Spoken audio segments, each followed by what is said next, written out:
Hey guys, so today's video is an encouragement for new gardeners, and especially new gardeners who struggle with physical or mental illnesses. And I just want to encourage you guys and maybe walk through some of the things that I've used to help me to be a bigger success, and also to keep me going so that I did not give up early on. I start with doing my research. So in winter, I will research any problems that I had. Say I grew something for the first time last year and it didn't work out the way I wanted.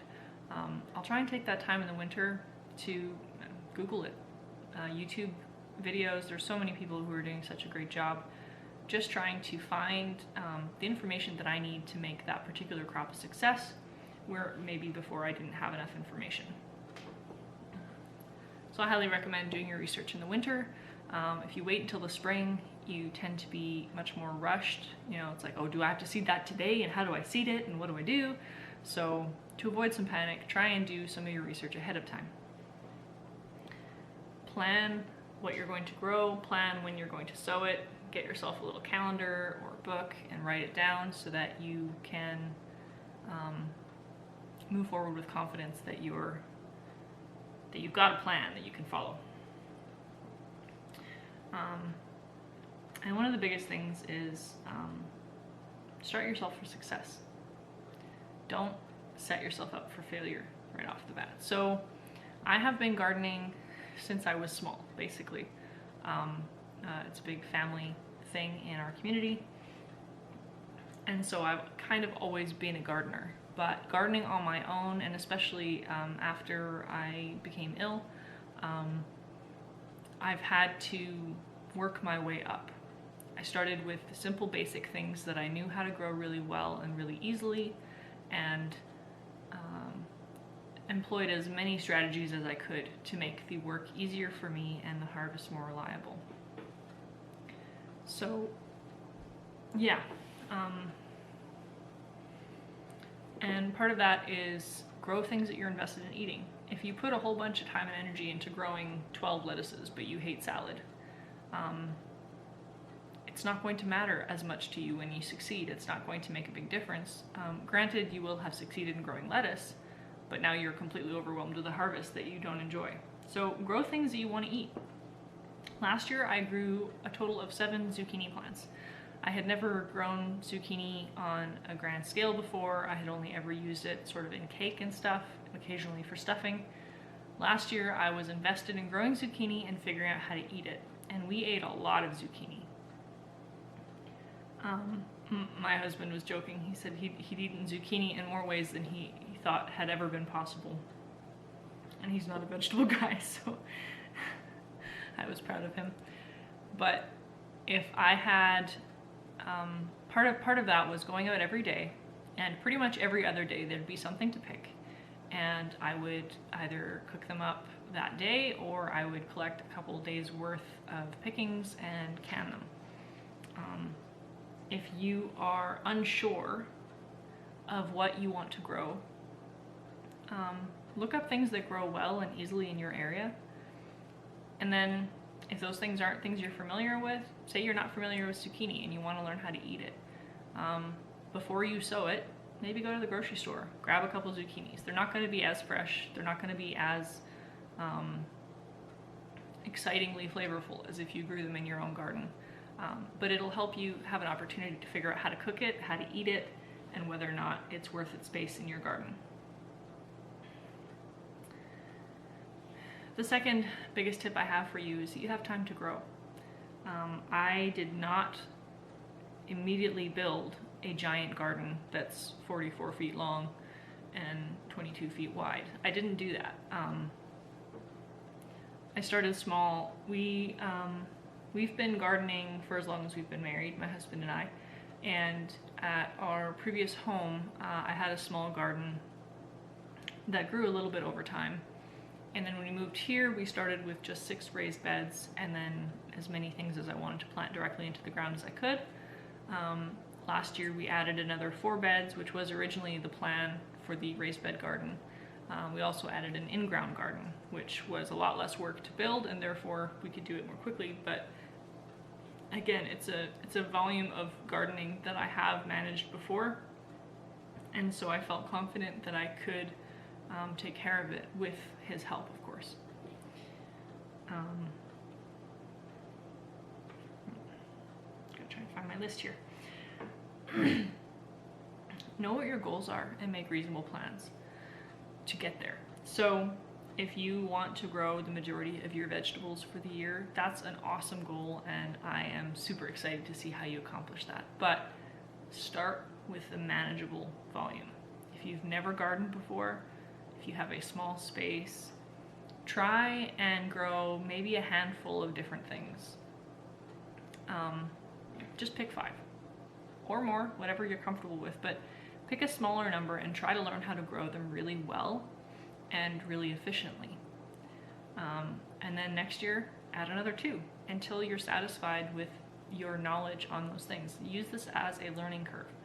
If you try to learn every single vegetable that you could possibly ever grow all in one year, you are going to be overwhelmed with information.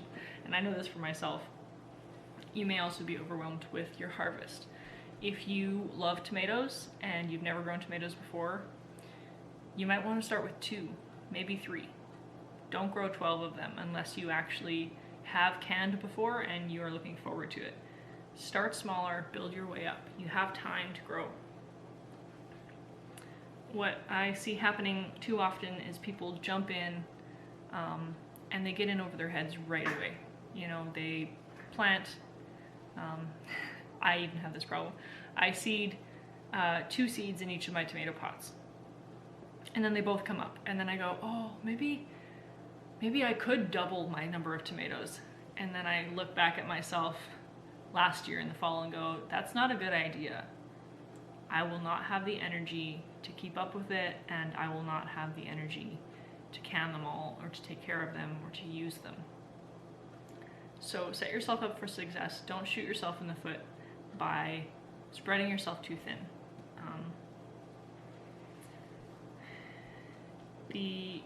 Another tip is don't let things grow out of hand. And that's related to that as well. Don't seed way more than you can grow or than you can eat. Don't make a much bigger plot in your garden than you can weed in a year. You can add on to it once you become more comfortable, once you become more confident. And once sections of your garden are established, there should be less weeding involved, especially if you use some of the other tips and techniques that I employ. But a new garden is going to be a lot more weeding, a lot more work. So if you have a 30 by 30 foot garden space that you want to start, maybe start with a 10 by 10 and then build on it. And then next year, that 10 by 10 patch that you grew the previous year will have been established, and you can, you know, ease into the next. Maybe next year you're feeling like, you know what, I could do 3 times that much. Go for it. But start with a reasonable goal. Start with a reasonable plan for each year. Don't let things grow out of hand. If you know that the weeds are really small and if you wait 2 weeks they'll be over your head, pick them now. Don't wait. If you don't have the energy, ask for help. It's okay. You don't have to do this all by yourself. Talk to your neighbors, you know, ask in a community garden forum, be like, hey, I've got quite a bit of lettuce and I've got way more weeds than I can handle. If you come and weed part of my garden, I'll give you some lettuce. Do some trading. Figure out how you can get some help. Ask your family, or plug yourself into your community to try and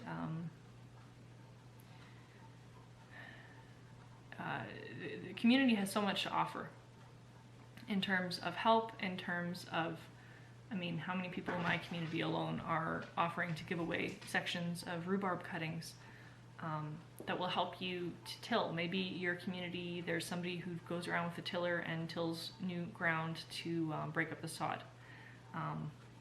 Whatever the case might be, it's a really good idea to get yourself plugged into a community.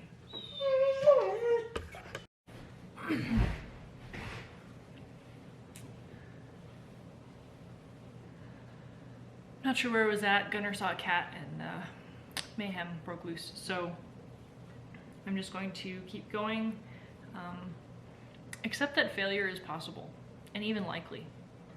It does not mean you should give up. There have been years where I have done everything humanly possible in the pumpkin patch, and something has still gone wrong that's been outside of my control.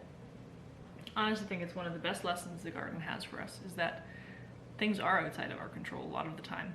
We can control how we respond to it, but we are not responsible for things like rain. We can't change the rain.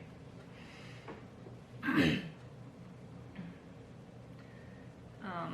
on that note, here's a little pumpkin patch anecdote. Every year that I've had the pumpkin patch, and this year will be 6, I believe.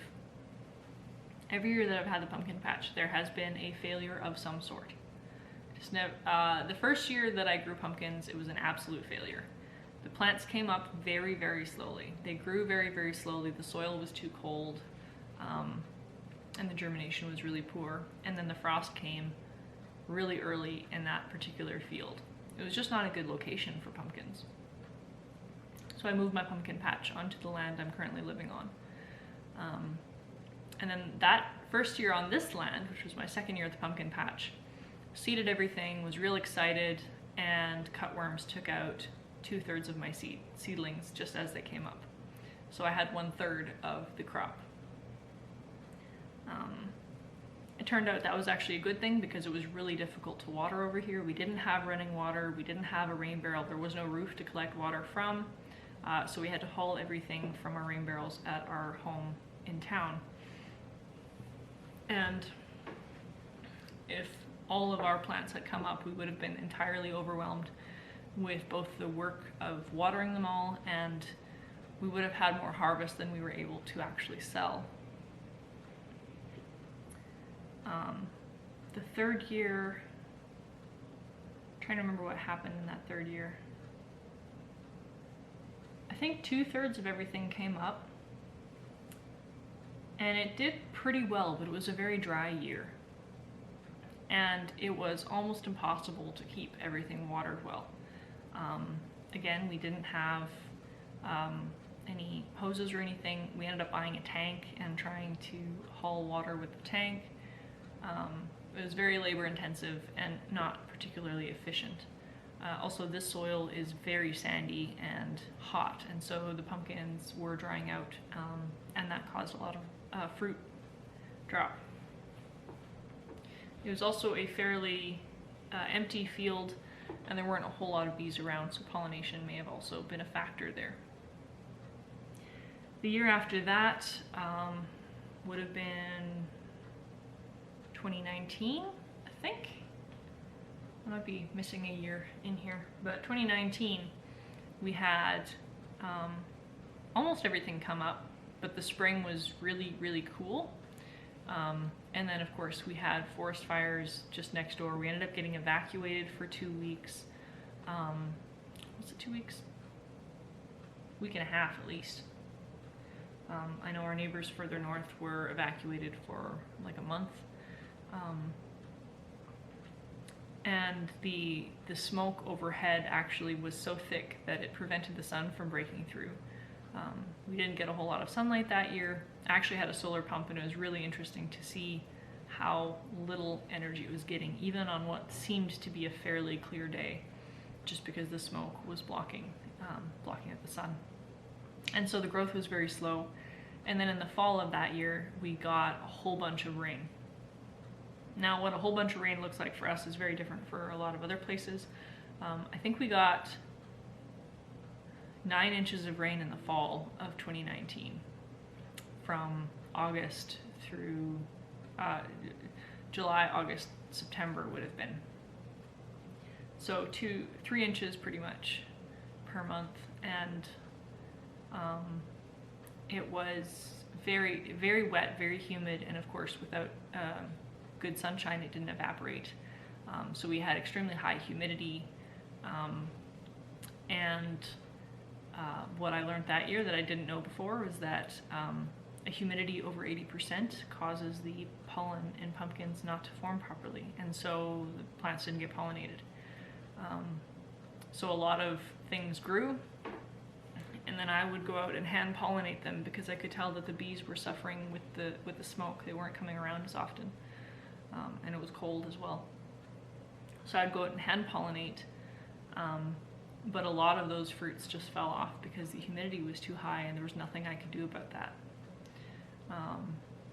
Last year we had a cold year in general. The pumpkins did fairly well. We had tons of rain. I think we had 12 inches through the whole of last summer, which is the most rain that I've ever recorded in our area in the past like 10 years that I've been recording the rain. It was astounding how wet it was. The pumpkins grew huge leaves, huge plants. It was amazing. But again, the high humidity meant that a lot of those fruits fell off. So we ended up getting a smaller number of large pumpkins. And that was good actually, because we sold, I think I just went through the numbers. We sold less than I had hoped. I think we only sold about 65% of the stock that we grew. So it was a bit disappointing. But again, if we had grown more and we hadn't been able to sell it, that would have been a much bigger loss for us. And so it's been a real blessing actually. The failures that we've had, I've learned so many things about pumpkins, about pumpkin growing, especially up here in the north, that I just wouldn't have known if it had always succeeded, if it had succeeded perfectly every time. So failure is not the end. Failure is a learning curve. It's an opportunity to figure out something that you didn't know before. I have never successfully grown melons, watermelons specifically. I have grown some musk melons, and they were good, but they were very small. So I plan to this year try and hack the growth of melons. I would love to get some watermelons in my patch.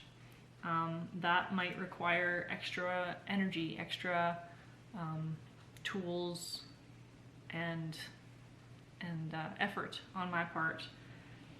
I have a bit of a plan there, but again, this is just part of, I expect that some of those will not succeed. Some of my attempts this year aren't going to succeed. That's okay. That isn't going to stop me from trying again.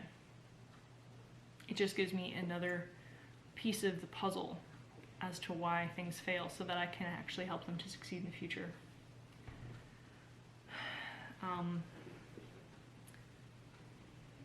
And another tip, don't buy all the gimmicky things you see out there for gardeners. If you are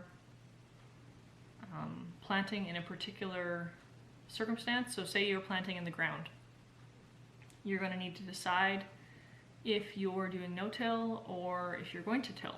And if you're going to till, then you're going to need a tiller.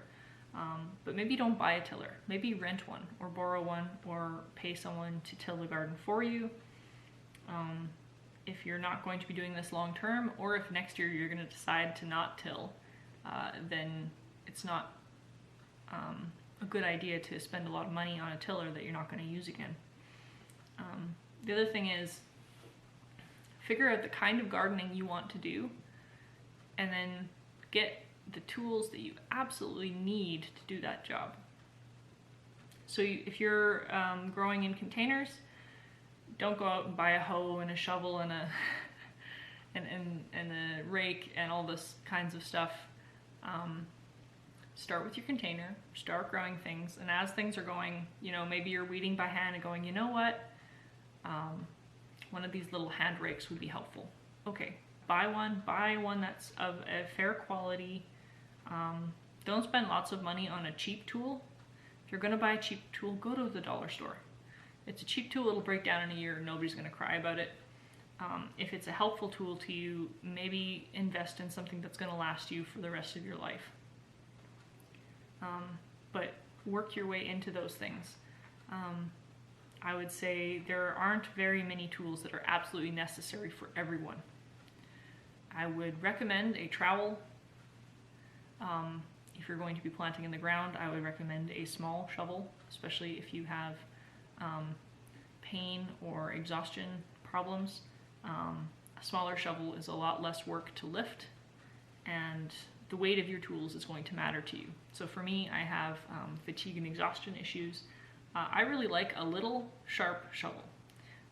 It's small, so it doesn't take as much energy to push into the ground. It's small, and so it doesn't take as much energy to lift the volume that the shovel can actually hold out of the ground. And it's very lightweight, which means that I'm not putting a whole bunch of extra energy into just carrying the thing around. So keep that in mind when you're purchasing tools. And if you're not sure if you're going to continue with the style of something that you're doing, borrow. Ask for advice from neighbors who have a similar garden. Look it up on YouTube. Somebody's container gardening out there, and they'll probably have a list of tools that they use that they think are really helpful for that job. If you have a specific limitation, a specific physical limitation, figure out exactly what you need to be able to do, and then find a way to do it. I know that seems like it's making it too easy, but there are many tools and opportunities. If we think outside of the box, if we find solutions, we can do things that we didn't think we could. And then my biggest piece of advice of all time is get into your garden. Get into your garden every day. If it's raining, put on some wellies and a raincoat, get an umbrella, whatever you gotta do. Get outside, just go look at it. Smell the dirt, look at the weeds, admire the growing fruit, whatever the case might be. When you have pain or exhaustion or depression, it can be extremely difficult to motivate yourself to go outside to do a job. So just motivate yourself to just go outside, just start there. So I have often in the past slept in too late on sunny days, and then by 10:30, by the time I've got my breakfast and everything, I'll want to, or think about going outside, but it'll be too hot. And I get heat exhaustion very easily. And so in the past, that has really stopped me. This year, what I started doing was, this past year, I should say,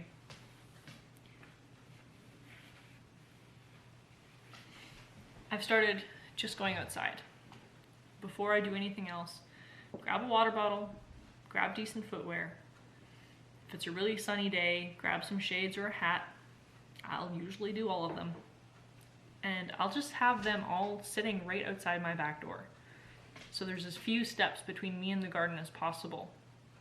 Just walk into the kitchen, put my hat on, my shades are right there, grab a water bottle, and go outside. And you don't have to go outside to do anything. I find I end up doing stuff, but I go outside just to look. I go outside just to be in the garden. And that's one of the best therapies that I think anybody can have. Just go outside and look and be in the growing things. And often when I'm out there, I'll see a little patch of weeds and think to myself, you know what? I could probably tackle that little patch of weeds. Then what I do is I only tackle that little patch of weeds. So stop. Make yourself boundaries. Say, okay, I'm going to take this little patch of weeds, and then I'm going to stop. And then I'm going to sit on a step or on a stool or on a bench, and I'm just sit and enjoy the garden for a little while. And if I'm too tired to go on, then I'll just keep sitting until I go inside.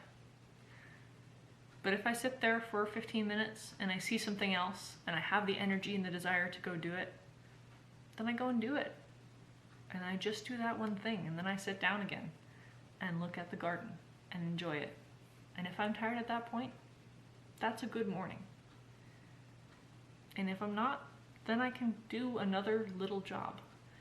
But a lot of those things, if you make going outside and being in the garden a job, it's like if I go outside, then I have to weed for an hour. It's that much harder to motivate yourself to get outside at all. Get outside to be in your garden. If your garden is inside, that's even better for you. If getting outside isn't an option, grow where you can reach. And this is something I do as well in the winter. I have often suffered from seasonal depression. It gets especially bad between the end of February and middle of May. Well, I'm waiting for that spring, and it's just winter and winter and winter and winter. And I know there's multiple factors involved. There is, a lack of vitamin D. There is a lack of exercise. The dark months begin taking their toll. There's a lack of outdoor air, just going outside and breathing air. And when it's really cold, I don't want to do that because the cold can really affect my body. And so I know this thing about myself, that I will start to feel really down and blue in that time. And so in January, well before I experience that, I plant things. And I plant things that I don't intend to put out in the garden. Like I've got all my little tomatoes, I've got some lettuces that I've been growing and picking from since January, and you can see that on some of my previous videos. I grow those for me and for my mental health. Because I know that no matter how bad a day I am having, no matter how down I'm feeling, no matter how tired I am, I can water 2 tomatoes. And they'll need me to. So I have to get up and I have to go water. And it's not such a big thing that if I fail to water that morning, it'll be the end of the world, but it's just a sense of I can see time progressing because those tomatoes are much bigger than when I started them 2 months ago, 3 months ago. I can see that time is passing, and that's important to know that there's hope, there's light at the end of the tunnel, time is passing, we're getting to the end. I have something to look after, and I have a reason to motivate myself to get up in the morning. And early on, I actually intentionally put them downstairs in my basement window so that I'd have a reason to do the stairs every day. Because I'm not good at stairs, and if I don't do stairs most of the winter, I lose my stamina. And so then every time I go up and down the stairs, I'll be completely out of breath. And I recognized that I was at that point in January. So I planted my stuff down the stairs so that every day I'd have a reason to walk down the stairs, check my plants, turn on the light in the morning, and then walk down the stairs again in the evening to check my plants and turn the light off in the evening. If you have a sunny spot in your window and you've just got a bedroom, but you're struggling with depression, grow a tomato in your window. If you need a lamp or something, put a lamp in. Grow something. It is so helpful. I mean, it's not going to cure anything, but it is an exercise in hope. And I think so much of gardening is an exercise in hope and the promise for what can be. So I really want to encourage you with that. Just start. Start something. Grow something. And then watch it grow. And then watch you grow. You can do this. It'll be all right. When problems get too big for you to handle, you can get help. When you're not sure what to do next, there is so many resources free online. When you're feeling down and in the dumps, find a gardening friend. Find one on YouTube, Instagram, whatever social media you're on. Find gardeners because they're sensible people. And it can just be very encouraging to see other people both succeeding and failing. It can be really encouraging to know that other people are struggling too, and they're continuing on, and they're pursuing the garden, and they're pursuing better health.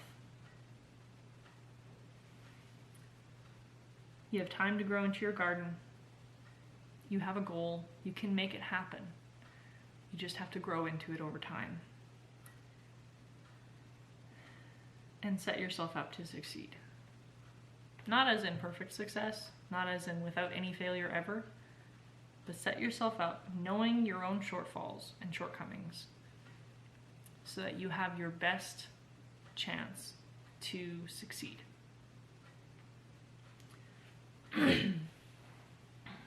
So, at the end of this little video, I am just going to add in this one last thing, and a lot of you aren't going to understand why this is at all relevant. But I think our worldview changes how we look at things so radically that it does need to be mentioned. I am a Christian.